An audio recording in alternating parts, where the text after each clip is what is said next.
Guys, what's up? It's Coattail Trader here from coattailtrader.com. Just wanted to go over something actually that I don't think many people are aware of, and that is percentage of profits, from commissions. A lot of times people don't take commissions into account when they're talking about um, making a trade. So for example, you see I have a couple different ones up here. I have 4 different futures contract types. And so what I want to do is just kind of walk you through an example of calculating the return. I mean, to see how much commission you're really paying per tick value. So again, as defined from in other videos, tick value is just simply at one increment of movement.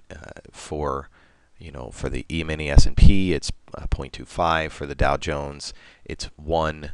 For crude oil, it's a penny. And for the Treasury, it's increments in 30 seconds and stuff. But that's not really relevant here. But as far as that concerned, but I wanted to just walk you through that. So let me get my little calculator out here, and I'll show you on the screen. Okay. Excuse me.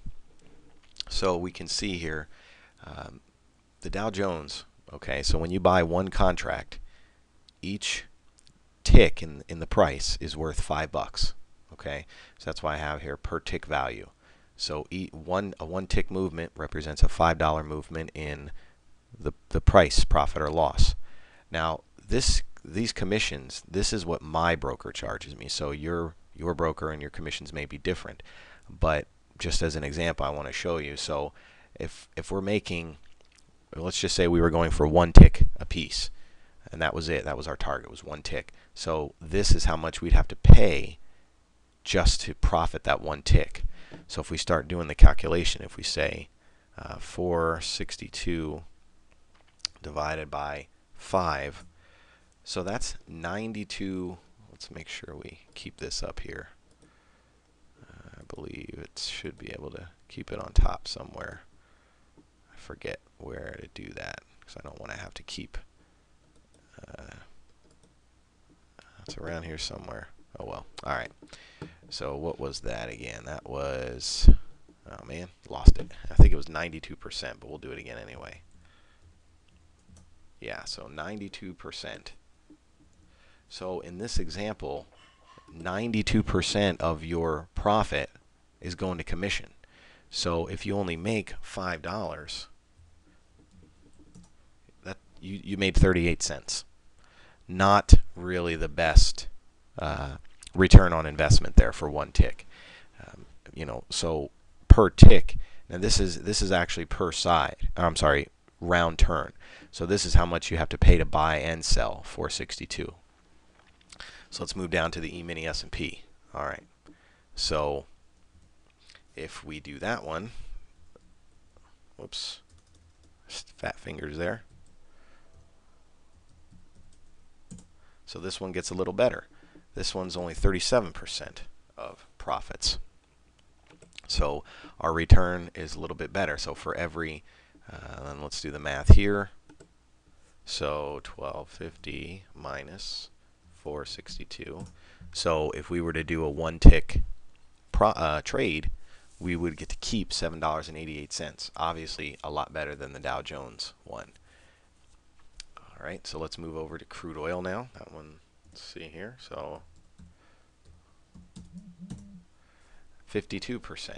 So that one is a little worse. So far right now, the best return on investment is going to be the S&P 500. It's only taking 37% of our money per 1 tick. And again, if you're going for 8, 9, 10 ticks, that's different. I'm just saying per 1 tick basis. So far, the E-mini S&P. But let's go down to the 10-year Treasury. Let's do that one.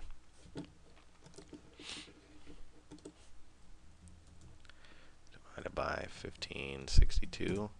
Oh, look at this one. See, 22% only. So right there, we can see for every minus. So we actually get to keep $12.16 for every 15 we make. That's a lot. That's pretty good. If we divide that, that is, we get to keep 78% of our profits here in this scenario.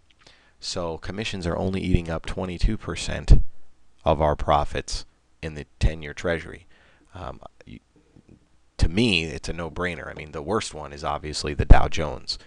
But again, that one sometimes for beginners, and when I first started trading futures, actually the Dow Jones is the one that I started with, because again, I was learning. It was only five tick increments, and it allowed me to have a big stop loss without blowing up my account. But as you get better and better and you start doing things, you move out, you move up, because you see, I mean, you really need a lot of movement just to make some money in here. $5, you got to go for at least points just to make $100. Is it possible? Absolutely, of course, but it's a lot easier. I don't want to say easier, but it's a lot more convenient to have to, as far as the Treasury is concerned. So, and a simple way to do that, let's say you wanted to make $100. So 100 divided by 5 is 20. So you need 20 points just to make 20 ticks in the price just to make $100 a day, and you'd actually have to make another tick to make up for this profit. So if we actually do, let's do it this way, the commissions, so 104.62 divided by 100. Whoops, what am I doing there? Let's see, actually 104.62 divided by 5, so 20.92 ticks. So you'd actually have to round that up to 21. So let's do the Treasury and see how much that one is. If you wanted to make $100 divided by 1562, 6. So you only need 6 ticks in the Treasury versus 20. In the E-mini S&P, that one is 100 divided by 1250. You got to make 8 ticks for that one. And crude oil, we don't really need to do the math. I mean, we can do it just to show you, but it's 10.